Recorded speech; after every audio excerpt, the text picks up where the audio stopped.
Tonight, on Real Honesty without Jonn Ritland. I am not Jonn Ritland. I am your host, the Derbinator. And we had an exciting night tonight with such matches as EC3 versus Default 2K18 Creator Wrestler Fabian Eichner. Dakota Kai versus Shayna Baszler. A promo from Johnny Gargano, however brief it may be, and Ricochet versus Chris Dijak. But let's get into the nitty-gritty.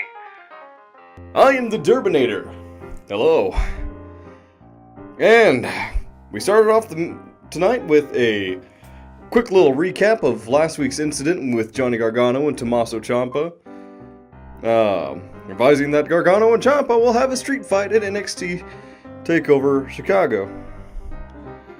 Aleister Black comes out soon after and starts speaking about his upcoming opponent, and it turns out to be Lars Sullivan. Lars Sullivan states that he will defeat him at NXT, stating, "You have never faced anyone like me."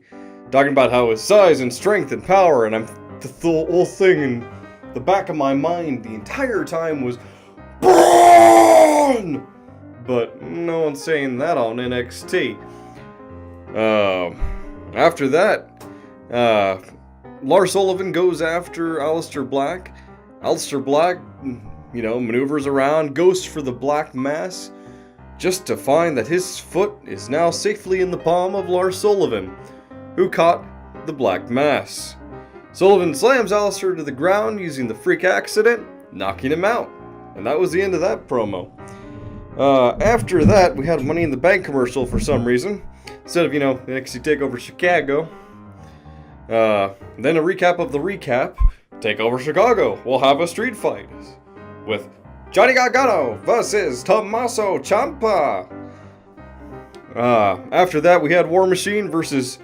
Now, I may get these names wrong, considering the fact that they are indeed jobbers, and therefore they don't have a space in my memory.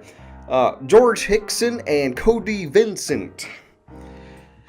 It was a squash match. What can you expect? It was over pretty quickly. After that, we had a recap of Dakota Kai's ongoing terror with Shayna Baszler. Then we had EC3 versus the Default 2K18 Creator Wrestler known as Fabian Eichner. Eichner got some good offense, and before Gargano interrupted and just ran up with his contract saying, "This contract is signed," and then running back out like, "Oh yeah, okay."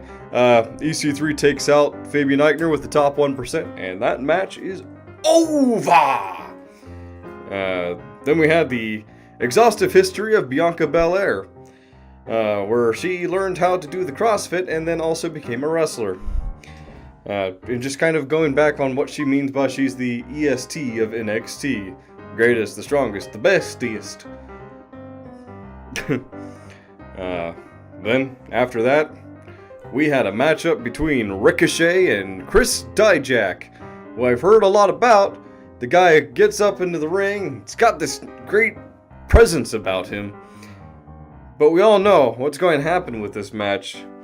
Ricochet opens up with a series of strikes, bashing Dijak out of the ring, goes to dive at him, and Dijak grabs him by the throat,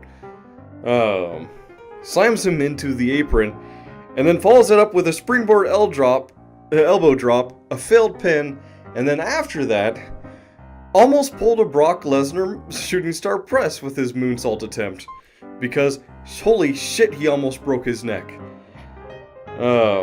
And then Ricochet begins the counteroffensive, getting him to a jackhammer, and then following that up with a 630 senton, taking him out of the match.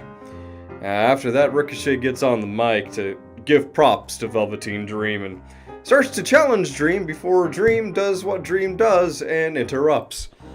And states, anything you can do, or anything that Ricochet can do, the Dream can do better.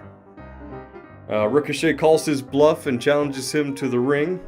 Dream refuses, saying the only spotlight worthy of the two of them is in Chicago at NXT TakeOver. So, as Dream starts to walk away, back off, Ricochet decides to go and meet him by doing a flip over the top rope and landing on his feet. And he sticks the landing! That sounded more like Skeletor than an old radio announcer. Curse you, He-Man! After that, we had Dakota Kai versus Shayna Baszler for the main event. That's right, the women got a main event for once. Baszler obviously has Kai terrified of the encounter. There wasn't much of a match to start. It was mostly Baszler just abusing the living shit out of Dakota Kai. But after a hefty beating, Dakota Kai decides to return the favor in kind by kicking back to life and into Shayna Baszler's face. Due to the pain inflicted earlier, however, Dakota Kai was unable to capitalize on the situation, got caught in the coquina clutch, and lost the match. Shayna goes to take the pain further to Kai after the match is over, just to be interrupted by the magnificent Nikki Cross, who is just a ball of laughs. Nikki Cross challenges Shayna Baszler, telling Dakota, it's like, Dakota! You're the referee!